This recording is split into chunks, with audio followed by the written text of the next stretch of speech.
राजनीति में युवाओं की भागीदारी बढ़ाने के उद्देश्य से और खेतीबाड़ी से युवाओं को जोड़ने के लिए बीजेपी सरकार ने एक अच्छी पहल की है। इसी कड़ी में युवा किसान समिति की तरफ से आर.एस. शक्ति सिंह को राष्ट्रीय किसान मोर्चा का राष्ट्रीय संयोजक बनाए जाने पर हार्दिक बधाई। क्या कहना था आर.एस. शक्ति सिंह का, दिखाते हैं आपको भी। देखिए, मैं राष्ट्रीय कार्यकारिणी का सदस्य था भाजपा किसान मोर्चा में। काम किए 6-7 महीने काम करने के बाद अन्य राज्यों में, उसके बाद मैं संयोजक बनाया गया युवा किसान समिति भाजपा किसान मोर्चा का। अभी मैं राष्ट्रीय संयोजक हूँ युवा किसान समिति भाजपा किसान मोर्चे का। और हम चंपारण से बिलोंग करते हैं। मरपा मोहन गांव है मेरा पैतृक गांव। वैसे मुजफ्फरपुर में एल.एस. कॉलेज से मेरी पढ़ाई। अभी BA पार्ट 2 के स्टूडेंट भी हैं। और राजनीति में भाजपा किसान मोर्चा में हमारे गुरु हैं माननीय श्री वीरेंद्र सिंह मस्त जी। उन्होंने हमें राजनीति का और समाज सेवा का पाठ पढ़ाया, जिसके लिए मैं किसानों के लिए, देश के गरीब किसान मजदूर के लिए मोदी सरकार के 4 साल की किसान कल्याणकारी योजनाओं के लिए चुना गया हूं।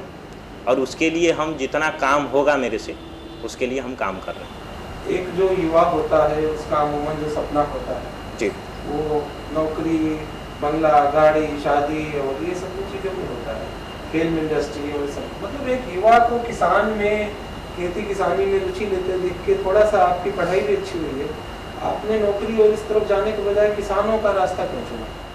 देखिए, सबसे बड़ी बात है कि मैंने देखा है कि समाज में जो है किसानी और खेती को लेकर के बहुत उपेक्षा है। और ये उपेक्षा जो है कांग्रेस की सरकार ने की है। ठीक है, कांग्रेस की सरकार लगभग 55 साल में इतना युवाओं को दिग्भ्रमित किया, उसको ठेस पहुंचाया, खेती किसानी और किसान के ऊपर इतना अत्याचार किया कि देश के लगभग 45 करोड़ युवा किसान, जो लगभग अभी भी हैं, ऐसा कुछ नहीं है कि नहीं हैं, दिग्भ्रमित इन्होंने किया है। किसान को वामपंथियों ने, कांग्रेसियों ने, इन लोगों ने मिल करके उसको दिग्भ्रमित किया है।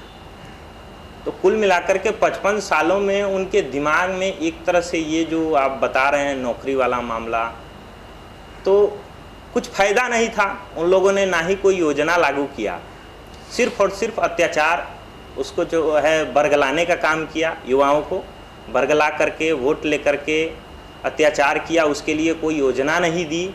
और उसके बाद में जो है वो लोग दिग्भ्रमित कि हम नौकरी करें, कि खेती करें, कि किसानी करें, इसमें से उसमें, उसमें से उसमें, इस तरह से होते आ रहा। लेकिन हमारी सरकार ने जो है फ़िलहाल में और 4 साल से किसान के हित के लिए, और 4 साल में किसान कल्याणकारी इतिहास में पहली बार किसानों के हित में सबसे बड़ा बजट, ग्रामीण विकास और सारी योजनाओं को अगर ग्रामीण विकास और कृषि सबको मिलाकर के देखा जाए तो 52% जो है बजट जो है किसानों के लिए मोदी सरकार का समर्पित है। तो हमको लगता है कि नौकरी में भी जाना ठीक है, पढ़ाई करना भी ठीक है, किसान खेती भी करना कोई गलत नहीं है, वो भी ठीक है। हम समाज को बंटने नहीं देंगे। हमारी मोदी सरकार और माननीय वीरेंद्र सिंह मस्त जी का जो सपना है कि समाज को बंटना नहीं है, घर को तोड़ना नहीं है, तो उस स्थिति को हमको आगे बढ़ाते हुए, और मोदी सरकार हमको समाज को एक साथ, सबका साथ और सबका विकास को लेकर के, और जो नौकरी वाला मामला है वो सबको समान बरोबर से करने का प्रयास कर रही है। इसमें हम लोग अग्रसर हैं और उसके लिए काम कर रहे हैं। पिछले कुछ समय में जो किसानों की आत्महत्याएं ये सब सामने आए हैं, उसमें बंगाल सबसे कम है, महाराष्ट्र और इस सब साइड में ज़्यादा आत्महत्याएं हैं, लेकिन आप लोगों ने अपना सम्मेलन बंगाल में करने का ठाना है। इसके पीछे कोई राजनीतिक कारण है?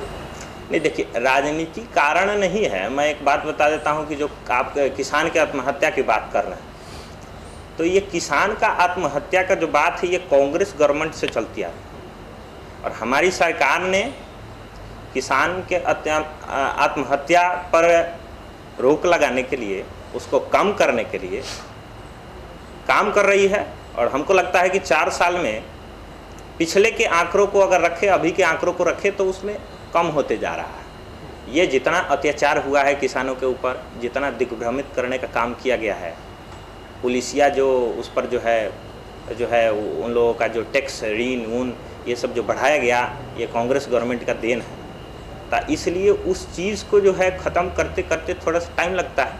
4 साल में हमारी सरकार ने बहुत कुछ काम किया है, आत्महत्या वगैरह ये सब, ये जो दुखद बात है मैं मानता हूँ, लेकिन इस सब पर काम चल रहा है। हमारी सरकार का मेन मुद्दा वही है। लेकिन ये जो उपजाया हुआ जो चीज़ है, ये उपजाया हुआ चीज़ वामपंथी, कांग्रेसी, तृणमूल कांग्रेस, इन लोगों का है। अब क्या है कि अब मान लिए कि अब पश्चिम बंगाल में कम है, ऐसा कुछ नहीं है, सब जगह बात बरोबर है। अब बात बरोबर है, उसके लिए हमारी सरकार हमेशा तत्पर है और इस पर जो है काबू किया जाएगा, इस मैटर को काबू किया जाएगा और इसको ख़त्म कर दिया जाएगा। लगभग 4 साल में हमने बहुत काम किया है। बंगाल ही क्यों चुना आपने पहला अधिवेशन के लिए? देखिए, पहला अधिवेशन, देखिए हम आपको बताते हैं कि मैनपुरी में भी हमारा जो है प्रचार हुआ है मोदी सरकार की योजनाओं को। लेकिन बंगाल में मैं आपको बता देता हूँ कि पिछले 15 साल पहले वामपंथी और कांग्रेसी सरकारों ने जो है मिल कर के वहाँ पर जो है किसानों का जो मांग था, जो किसानों का जो उपेक्षा था सरकार से, उसको पूरा करने में विफल रहा। वहाँ की जनता, किसान, मजदूर ये सोच लगाए बैठी थी बहुत दिन पहले कि एक नई सरकार आएगी, नया उमंग आएगा और किसानों का विकास होगा। ममता जी आई, मैं सम्मान करता हूँ उनका, ममता जी आई, तृणमूल कांग्रेस की सरकार आई, उपेक्षा थी कि किसानों का कल्याण होगा। हर देश में, हर राज्य में किसानों का कल्याण अति आवश्यक है। उपेक्षा थी, जिस उपेक्षा को पूरा नहीं कर सके। उन्होंने किसान के कल्याण के नाम पर किसानों पर पुलिसिया हिंसा बरताया, किसानों पर अत्याचार किया है। आज जा कर के देखिएगा, जो पिछले दशक में जो कलकत्ता, जो पश्चिम बंगाल दिखता था, आज भी वही कलकत्ता दिखता है, कोई परिवर्तन नहीं है। मैं एक एक जगह घूम के आया हूँ। हम लोग गए अटल जी का वहाँ पर श्रद्धांजलि मंगाएं। हमारा युवा किसान समिति, भाजपा किसान मोर्चा, माननीय बीरेंद्र सिंह महतो जी के निर्देशन पर वहाँ जा कर के वहाँ पर जो है सम्मेलन भी हुआ, छोटा सम्मेलन था। और जो है वहाँ पर जो है हम लोगों ने गांव-गांव में घूमा। हम लोगों को ये लगा कि जो बंगाल पहले था वही बंगाल, उसको पीछे ढकेलने में सबसे बड़ा हाथ ममता बनर्जी जी का। बहुत अत्याचार हुआ, इतना अत्याचार हुआ है किसान पर कि किसान वहाँ पर आगे बढ़ ही नहीं सके। अब मोदी जी जो है फसल सुरक्षा बीमा योजना लगाएंगे, ठीक है। मोदी जी जो हैं तरह तरह के किसान कल्याणकारी योजनाएं शुभारंभ करेंगे। वहाँ पर जब योजनाएं जाएगी तो उसका नाम बदल जाएगा, नाम बदल के उसको लगा दिया जाएगा। अब वो योजना का पैसा सरकार के पेटी में, वहाँ ममता बनर्जी जी के पेटी में भरा जा रहा है कि कहाँ भरा जा रहा है। इस तरह का जो शारदा चिट फंड या फिर इस तरह का जो मामला कहाँ भरा जा रहा है। अब मेरा कहने का मतलब है कि 2 रुपये का साड़ी और 4 रुपये का चप्पल पहन के जो किसान को मूर्ख बनाने का जो काम, जो बरगलाने का जो काम वो कर रही हैं, यह बहुत ही जो है सोचने वाला बात है। कितनी तैयारियां हैं आपकी बंगाल के उसके लिए, मतलब क्या? देखिए, हमारी जो तैयारी है, मोदी जी के निर्देशन में, माननीय बीरेंद्र सिंह जी के अध्यक्षता में युवा किसान समिति, जिस तरह से महाराणा प्रताप ने घास की रोटी खा करके और समाज को बांटने वाले, किसान के ऊपर अत्याचार करने वाले सरकार, मतलब राजा के खिलाफ जो लड़ाई लड़ी थी, उसी तरह माननीय बीरेंद्र सिंह महतो जी के निर्देशन में हमारा युवा किसान समिति एक तो बंगाल में ममता जी को उखाड़ फेंकने का काम करेगी, उसके पीछे लड़ाई लड़ेगी। वो लोग कितना भी खून खराबा करा दे, कितना भी पुलिसिया हिंसा करा दे, लेकिन हमारा जो है, हमारा टीम जो योद्धा की तरह काम करती है, वो कभी उसका मार्ग जो है रुकने वाला नहीं। मैं ये चैलेंज करता हूँ कि किसान के हित के लिए अगर देश में मोदी सरकार को कुछ भी करना होगा, वो कुछ भी करने के लिए तैयार है। बलिदानी देना होगा तो युवा किसान टीम बलिदानी देने के लिए भी तैयार है। लेकिन पश्चिम बंगाल के किसानों की भलाई के लिए मोदी सरकार कभी पीछे नहीं हटेगी।